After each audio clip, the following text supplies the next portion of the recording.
But more importantly, the president has tools in his toolbox that he can do immediately to stop this. So Dianne Feinstein, the co-author of the bill that allowed for these folks who are not from Mexico or Canada that bring minors into the country not be deported right away, there's circumstances, and she believes as the co-author, that would allow them to immediately and responsibly get these children back to their home countries. And that's where the president needs to start. So he needs to re-engage, get folks who are doing administrative work on the border.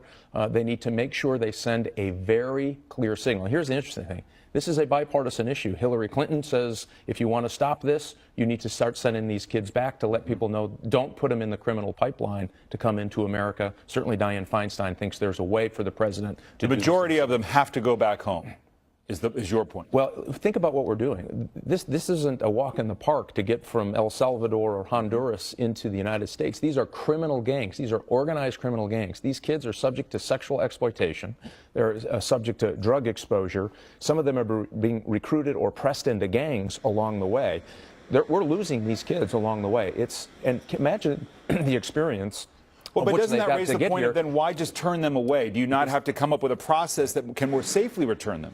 No, we can safely get them home. The problem is by encouraging the behavior that you see and not stopping this attitude that it's okay to put the behavior. Is that unfair to say the president somehow encouraging them to come? The policy on the border certainly is encouraging this behavior. If I believe, and I'm in El Salvador or somewhere else, that I can pay a criminal gang, think of that, to take my children through some very dangerous circumstances to get to the United States, and then they're going to open up with loving arms and keep those kids, you're encouraging that behavior. And right now, but that goes back to the 2008 law, right? No, I disagree. I mean, even Dianne Feinstein, Democrat from California, said that's just not right. That's a wrong interpretation of his authority to get those kids back home safely and humanely. But again, think about it. Now all our command energy is on this, so all the borders folks are trying to figure this out and how to put them around the rest of the country.